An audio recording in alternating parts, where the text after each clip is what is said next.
Hi, I'm John Hedger, and I wanted to give you a little introduction for beginning classical guitar, an overview.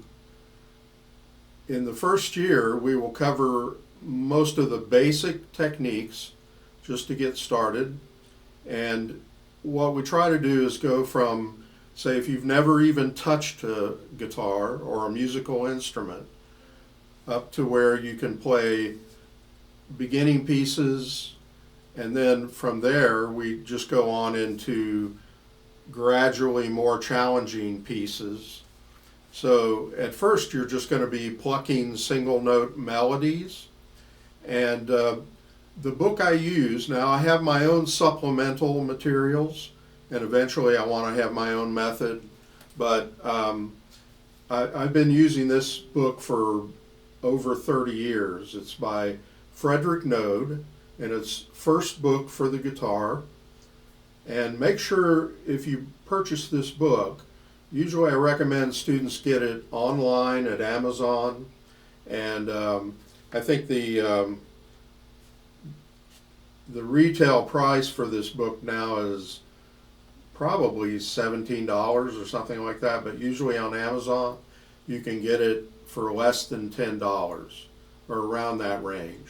Anyway, when you buy it, when you purchase it, it's called First Book for the Guitar, but make sure you get Part 1, because that's the only book I use. He also has Part 2 and Part 3 and Part 4, and the only distinction, they all have the same exact cover, except at the top right-hand corner it'll say Part 1 or Part 2, and I just remember I used to have a music store where I taught for many years, order these books, and they would always send 6 Part 1s and 6 Part 2s. And I only used Part 1, so we ended up with about 24 Part 2s and very few Part 1s. So, and it's real easy to buy the wrong book. Also, Frederick Noad has another very popular book called Solo Guitar Playing, and I don't use that book, but make sure you don't buy that one by mistake, because it'll be maybe the first one that comes up if you put his name in. But if you did a search, I would just put in Noad First Book Part 1, and that should bring it up. So this is the book I used. It's like, I think, 57 pages total. And a lot of the pieces at the end of the book I don't really recommend working on. And some of the exercises I'll skip, but for the most part, each exercise that we do is very important to master it and get it under your fingers before going on to the next exercise. Now, in videos, I'm going to play your part. Usually they're set up as teacher-student duets. So the student plays the upper part, and then the teacher plays the accompaniment chords. And I'll do that at the beginning of each lesson on these video lessons, and I'll play it slowly. I'll play your part slowly, and then I'll play your part a little more up to speed, and then I'll play the teacher's accompaniment slowly, and then more up to speed. And so I'll do that in the beginning of the video, and then I'll talk about any particular points to watch out for. You know, I've been, like I say, using this book for over 30 years, so I know your mistakes before you make them. So keep that in mind. I know the pitfalls that a lot of people fall into with these lessons, but this should be as painless as possible. And when you play, you want to be very relaxed. The first, to go over the techniques that we'll learn, we'll be doing rest stroke, which is using the whole finger, kind of like a big hammer, and it's extended out forward from the big knuckles a little bit, and it's not straight, but a little bit of an arch, and when you pluck, it's like rolling off a log. You press into the string and rest against the next string. You don't play the next string, you just rest against it. So you pluck and rest against the next string. Most of the time we'll be alternating middle and index, and by the time we get to the third string, I like to introduce the ring finger, which is called the A finger. Just to give an overview of the right hand, if you had your palm down, P is the thumb, I is the index, M is the middle, and A is the ring finger. And it's based on Spanish terms for these fingers, like pulgar, indicio, medio, annular. And sometimes C is used for the pinky in flamenco music, but usually not in classical guitar. I use it sometimes on some chords, but and I do practice with it sometimes, just because I think it helps to limber up the fingers, to use, get used to using the pinky in some capacity. But that's the basic terminology of the right hand. And then with the rest strokes, we will be alternating middle and index, like that, with rest strokes. So you want an immediate exchange. One finger is up, ready to play, while the other one has already played. And then that finger comes up while this one plays. So it's like an immediate, like a seesaw, immediate exchange of fingers. And that's the basic technique. It's a loud stroke.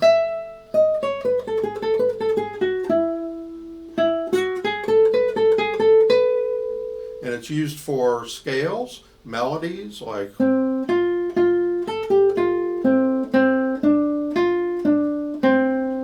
that's Flow Gently, Sweet Afton, and that's in the book.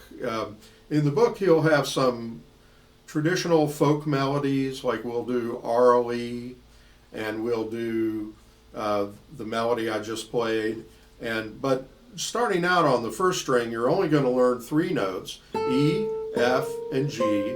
And so there's not a lot of great melodic things you can do with just 3 notes. But actually they're pretty nice, they're not too bad. Here's one that you'll play with just the 3 notes on the first string.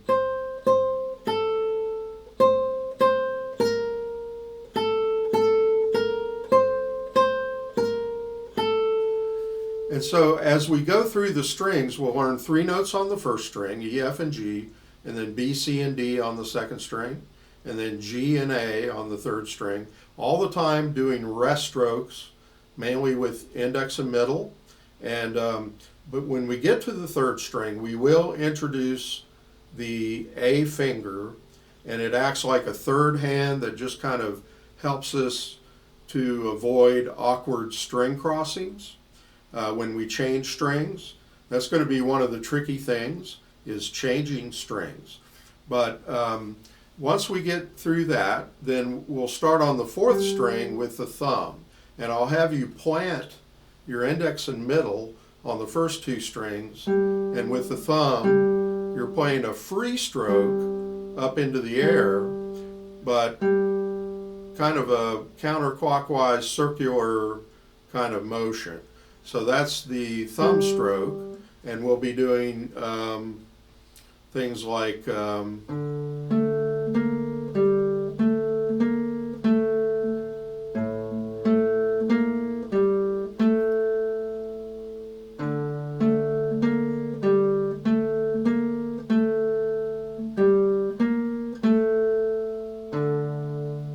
that's a little Spanish sounding piece that Frederick Noad devised, and things like this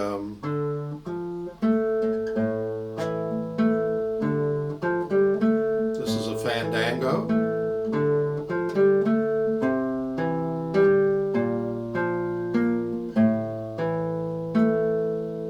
and it goes on, but that's what we'll first get into. And then we'll start, as we start playing a little faster, I like to just do the thumb And then I like to introduce what I call thumb index.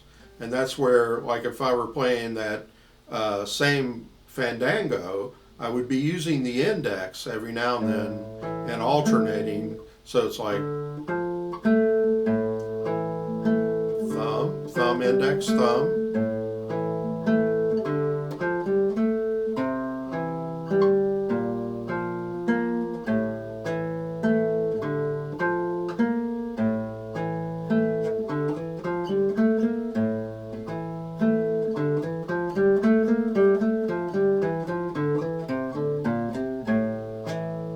It's very relaxed technique. It's almost like strumming. Did you notice I was using my wrist? And that's really unusual for classical guitar. Usually we keep our hand rock steady, but with thumb index, I say it's like strumming one string. And you,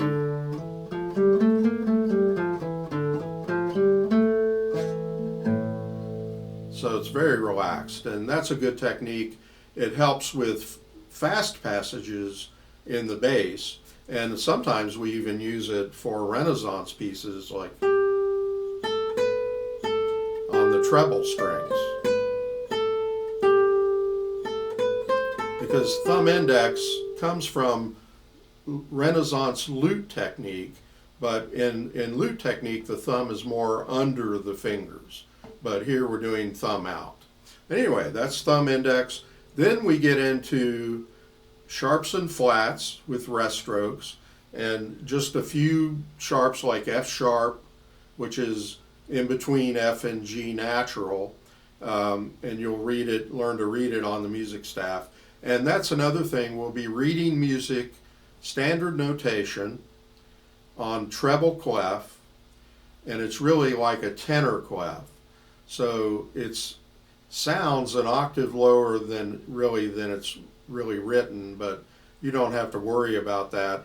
We just learn a few notes at a time. You'll be learning, like I say, 3 notes on the first string, 3 notes on the second string. And so when you work on the first string, just learn those 3 notes. Think of it as a vocabulary that you're building. Don't try to learn all the notes on the guitar in one day or 1 week. Try to just think of it as like a vocabulary. When you learn B, C, and D on the second string, you have 6 notes, and then G and A, now we have 8 notes, and so forth. So that's the way you want to look at it. If you've never read music, it's okay, because we're just starting out, and I'm assuming that you're a beginner. If you've read music, like if you played piano for 10 years or violin for 6 years, then that's wonderful. You'll probably be able to get through the book a little quicker than most beginners. But anyway, after we get through the thumb notes on the 4th, 5th, and 6th strings, we'll start doing more free strokes. Like the first stroke, like I said, is a rest stroke where you're resting against the string. A free stroke is when you play the finger up into the palm. Like you're plucking, and the finger, instead of going to the next string, it goes up toward the palm of the hand. And you still want to use a powerful stroke. You don't want to do stuff like this where you're flipping your wrist, because that doesn't give you much sound. You really want to scoop into the string with both the rest stroke and the free stroke. Scoop down into the string to get a strong sound. But we'll use free strokes when we get into chords. We'll just start out with some simple chord warm-ups like that. This is a C chord, this is a G7, but just with 2 strings. So they're not, really full chords, but then we'll be able to play things like this Beethoven theme.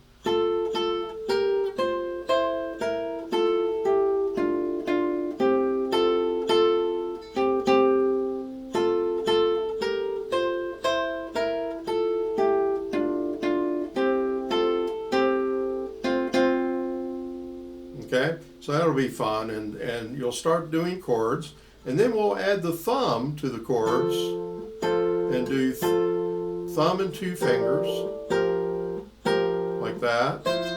And then, well, I messed up there, but my computer was talking to me there. It distracted me. But then we start into what we call arpeggios. And with arpeggios, we're doing either thumb and 3 fingers or thumb and 2 fingers. In the Noad book, he starts you out with thumb and 2 fingers, like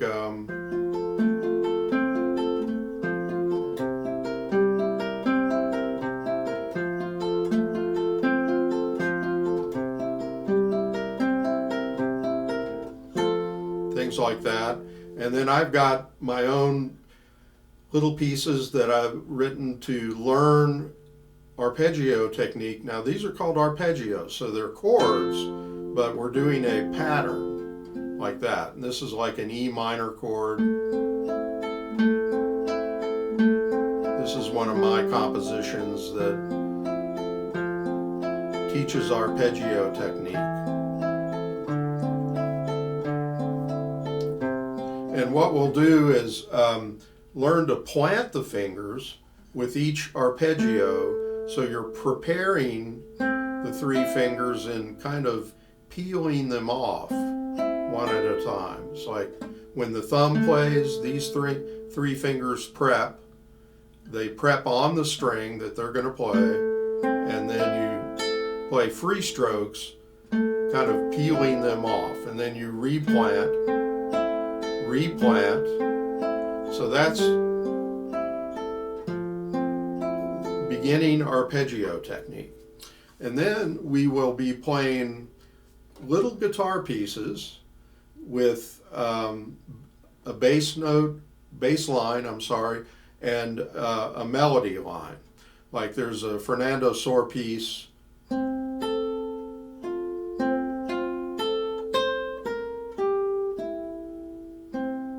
with a beautiful melody. It's kind of like a lullaby. It's his Opus 31, number 1, but it'll have a bass line with it.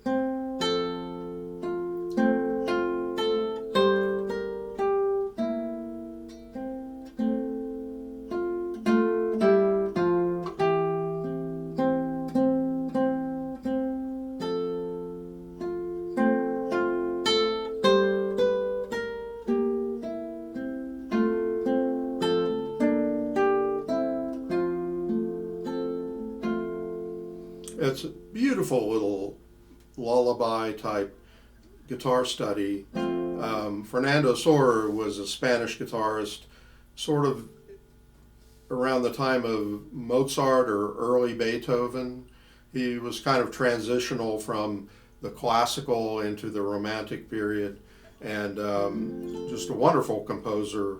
And some of his true gems are these little beginning guitar pieces that he wrote that are really beautiful pieces of music, and you can learn a lot.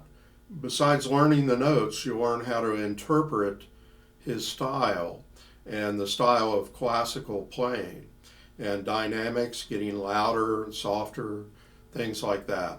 And the beauty of this one is that it only goes up to the 3rd fret. You're not playing any note, not even 1/4 fret. You know, it's all just the first 3 frets of the guitar, and it has, I think, 1 sharp. You have an F sharp, so it's not difficult to read. They're mostly just the natural basic notes, and a beautiful piece. And we'll be doing Renaissance pieces like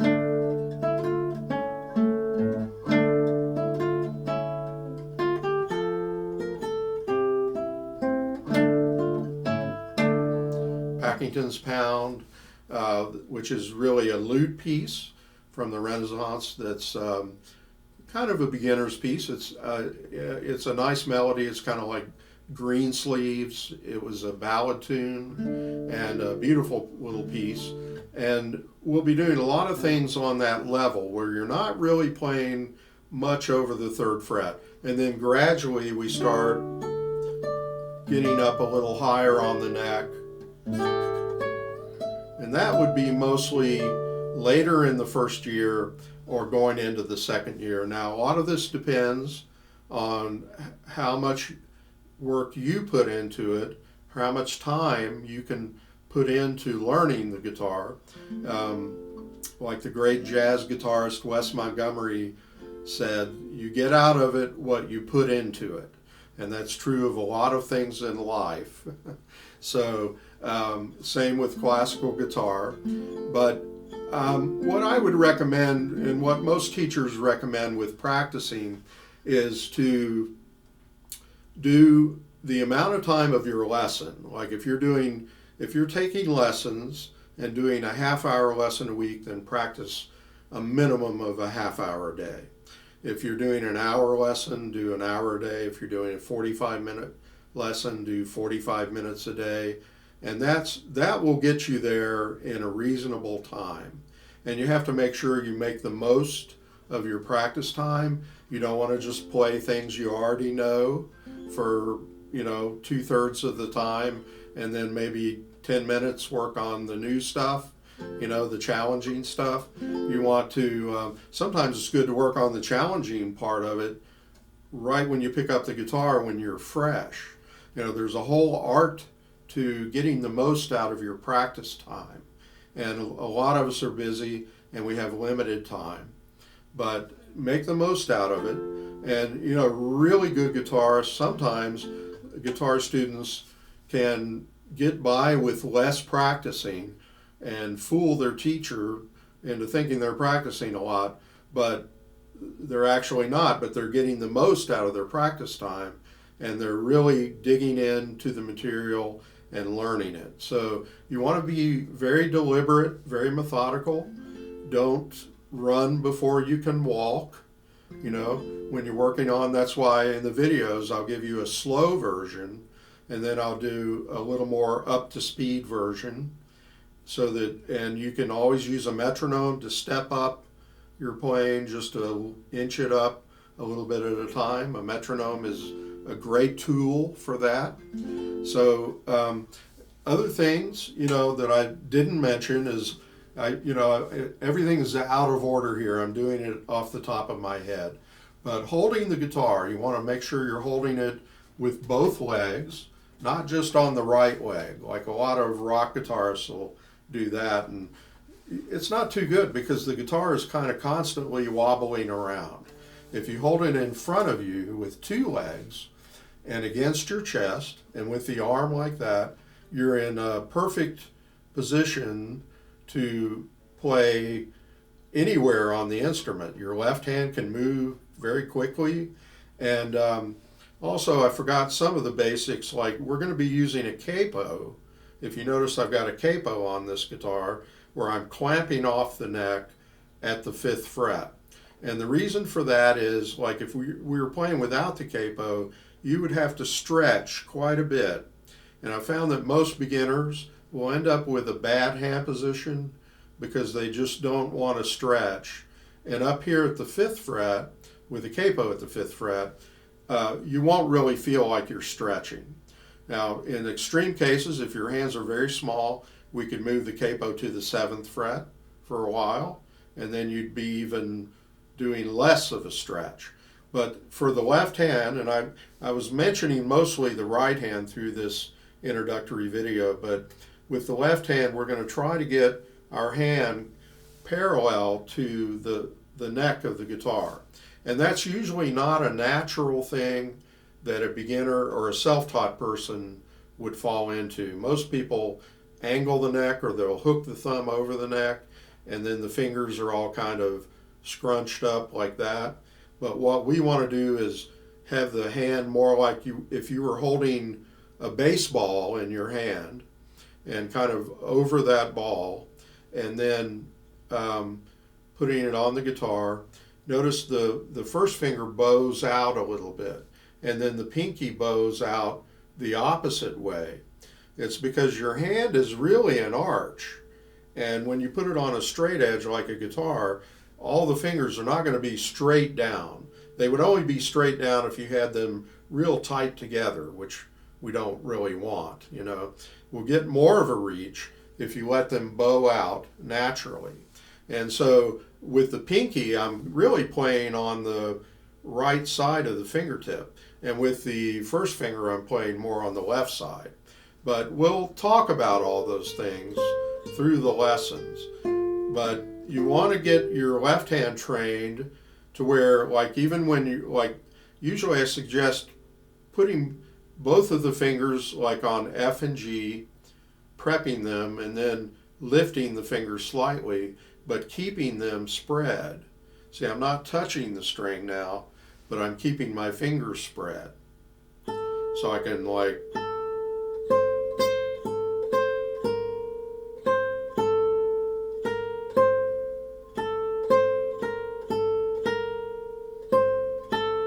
see, I was just making something up with the 3 notes, but when you're playing the open E, you don't want to just let your hand go anywhere and hook the thumb over the neck. You really want to be ready to play either the G or the F, and keep the fingers spread even when they're not on the string, when they're just poised and ready to play.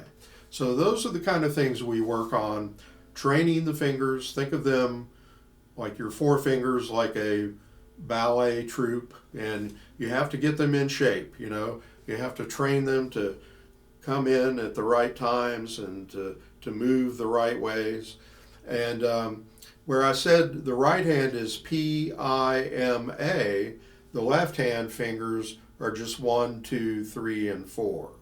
And so you might see when you're playing a G, you're using your 3rd finger, you'll see a little 3 next to the G on the music staff. And that's left hand fingerings. But if you see M-I-M-I-M-I-M,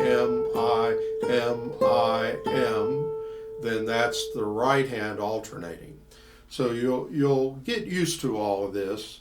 And like I say, you know, we're just going to start out with 3 notes, and just tell yourself, I can learn 3 notes. And then on the 2nd string, I can learn 3 more notes. And then you have 6 notes, and so forth, until finally you have 200 notes. So look at it that way.